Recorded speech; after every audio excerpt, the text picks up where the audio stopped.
اہل سرسار کی ایک قوم جسے قوم سبا بھی کہا جاتا ہے، اللہ تعالیٰ کی بے شمار نعمتوں کے اندر زندگی گزار رہی تھی۔ یہ قوم ایک عظیم تہذیب و تمدن کی مالک تھی۔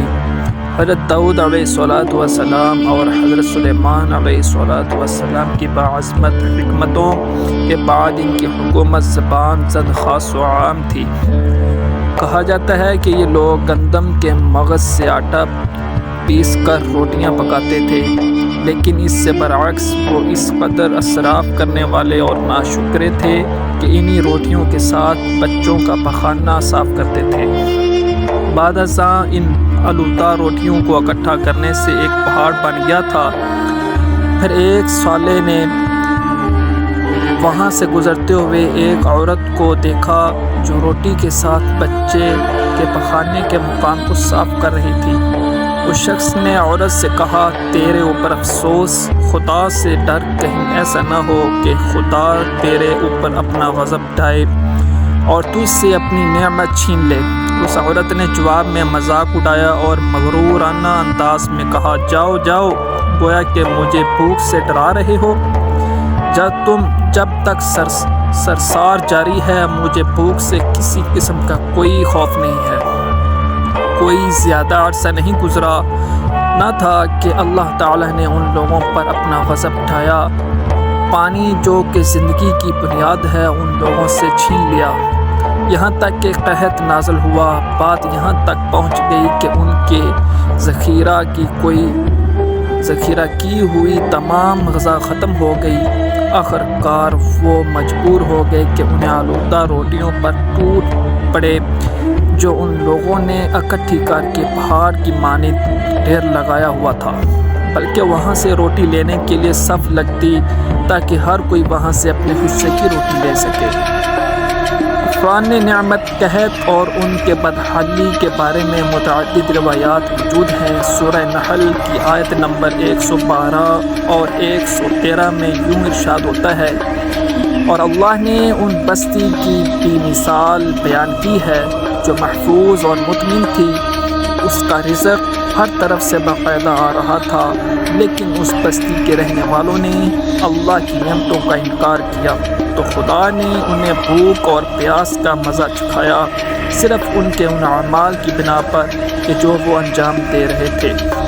اور یقیناً ان کے پاس رسول صلی اللہ علیہ وسلم آیا تو ان لوگوں نے ان کو جھٹلایا، تو پھر ان تک عذاب آ پہنچا کہ یہ سب ظلم کرنے والے تھے۔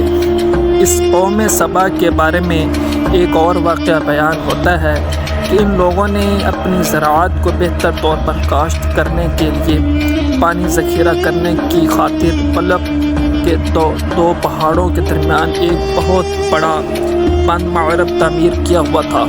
سوراخ اور دوسرے پہاڑوں سے گزرا ہوا پانی اس بند میں آ کر وافر مقدار میں جمع ہو جاتا تھا۔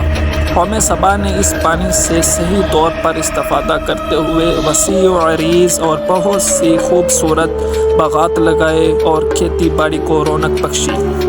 ان باغات کے درختوں کی شاخیں اس قدر پھلوں سے لدی ہوئی ہوتی تھیں کہ کہتے ہیں کہ اگر کوئی شخص سر پر ٹوکری رکھ کر ان کے نیچے سے گزرتا تو پھل خود بخود ٹوکری میں گرنا شروع ہو جاتے اور قلیل مدت میں ٹوکری تازہ پھلوں سے بھر جاتی۔ لیکن نعمتوں کی کثرت نے انہیں شکر کرنے کی بجائے سرمست اور غافل کر دیا تھا، یہاں تک کہ ان کے درمیان بہت بڑا طبقاتی نظام وجود میں آ چکا تھا۔ ان میں سے صاحب اقتدار لوگوں نے کمزوروں اور ضعیفوں کا خون چوسنا شروع کر رکھا تھا، یہاں تک کہ ان لوگوں نے خدا سے ایک احمقانہ التماس کیا جس کا ذکر سورہ سبا کے آیت نمبر 19 میں ملتا ہے۔ انہوں نے کہا، خدا یا ہمارے سفروں کے درمیان فاصلہ زیادہ کر دے۔ انہوں نے اللہ تعالیٰ سے یہ التماس اس لیے کیا تاکہ غریبوں، نواحی لوگوں، عمرہ اور ثروت مند ان کی ہمراہ سفر نہ کر سکیں۔ ان کی خواہش یہ تھی کہ آبادیوں کے درمیان خشکی ہو اور فاصلہ بہت زیادہ ہو تاکہ تہی دست اور کم آمدنی والے لوگ ان کی طرح سفر نہ کر سکیں۔ اللہ تعالیٰ نے ان مغرور پیٹ کے پجاریوں پر اپنا غضب نازل کیا بعض روایتوں کے مطابق ان مغرور لوگوں کی آنکھوں سے دور صحرائی چوہوں نے مغرب نامی بند کی دیواروں پر حملہ کر کے انہیں اندر سے کھوکھلا کر دیا۔